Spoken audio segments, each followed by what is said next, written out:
In the workshop manual to remove the external mirror, it talks about just removing this piece of trim here. So the door card and everything would still be in place. It's going to be a rubber stopper there, and the trim, that door card sits about there somewhere. So you just pry that out. There's a bolt in there, which is T45. You remove that, which is all fine, except the problem is they say just put a string on the cord and then push it up through here to get it out. And I've tried this a bunch of times and I can't actually do it via that method because it just all gets caught up. There's a baffle on the underside here in the door, which makes it really difficult to get everything out. And to try and get it back in I just can't do it. So the way I do it is I remove the entire door card like you can see here. Remove that plug, remove that Torx screw. And then from there, it's pretty simple just to push the cord up through there. Now, so when it's like that with a Torx screw removed, the mirror isn't going to fall off because it's just sitting on some lugs. And the way to get that off is to lift it up, and it's actually quite a tight fit, and then just wiggle it around and it'll eventually pop off. And then once it's there like that, we need to feed the cord all the way up and out. And the reverse, obviously you're going to put the cord in on the other side here, feed it all the way down into here as far as you can go. And it's hard enough with your hands like this, with the window all the way up, etc., rather than just with a piece of string. I reckon you'd be here forever. But then to actually get the mirror in, lift it up like that, and then you're just going to gently wiggle it, and eventually it will go in and just sit there like that. It's not going to fall off from here. Then you can get the harness and pull that through to about that position there, which is where it needs to go. Put the Torx screw in, put that plug over the top, and you're in business. Right, so this is how you dismantle the mirror. If you want to just remove the glass for whatever reason, then if you just push on the outside like that, and then just grab your fingers on the inside and just gently pry it off, it'll just pop straight off. When you get to the other side, there'll be probably at least two, who knows, but a couple of connections here. I think there's possibly a clip over here that clips in or a plug that gets clipped in, which you'll need to pull that out and disconnect that. That maybe is for the anti-dazzle mirror. This one doesn't have that. This is actually for the heating. I've actually pulled these off before, so they're pretty easy to pull off, but these are actually on pretty tightly. I would suggest using a screwdriver and just gently moving those plugs off, because it would actually be really easy to rip those off. They're on quite tightly. And then you can remove the mirror. And then to dismantle this part here, first thing, I've actually obviously pulled that seal off already, but just get a screwdriver in there and just lever that out.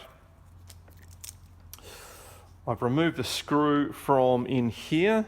That just comes out, and then there is a clip here that this thing needs to come clear of. So I'm just going to lift up on this side here where the screw was, and that'll just pop straight off.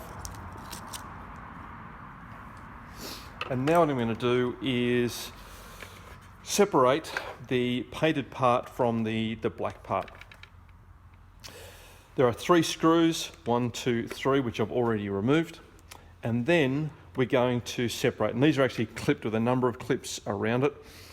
And it's a bit difficult and a bit daunting to get off, but basically the grey part, in this case here, but the painted part moves upwards out of a whole bunch of clips. And the way to do that is to get a pry tool like this that's got a good lever on it, and then we're going to put it in there and actually lever up, like push down hard like that. And what that's going to do is actually push the black bit down, and that actually is the thing that's going to separate the clips. And the 3 clips that they talk about to actually look for to separate, there's one there, there, and another one there. But what should actually happen is the thing should just separate out, and you might end up with one disconnected at the bottom here, and then you can just get your pry tool and disconnect the others, and then the thing will come free.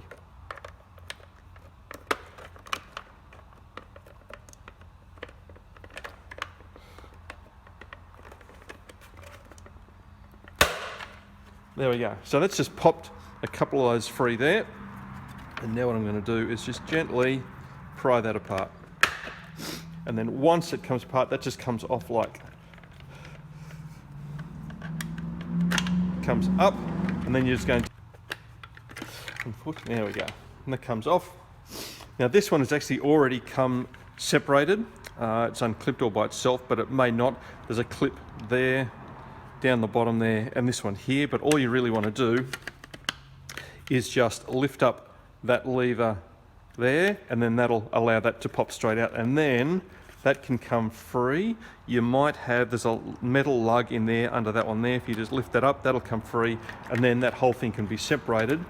But before you do that, if you've got the LED lights, which is what this one has, there's a plug there. You'll just need to pull that off, disconnect it, and then this black part here can just be fed out over the cable.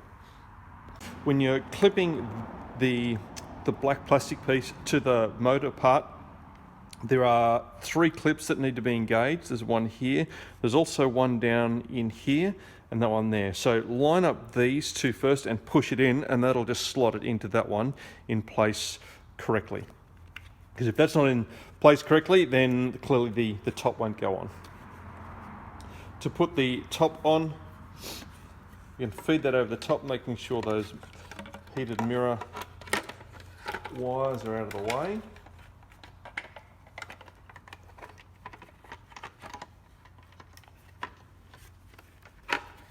And then what I've found is, because all these clips need to line up, is to actually look from the bottom here, and you can actually see where these are actually slotting into the correct spots.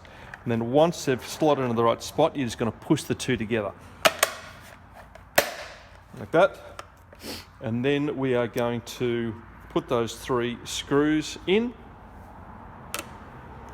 Put the cables, or those 2 wires, on the back of the mirror, and then that just pushes straight back on again.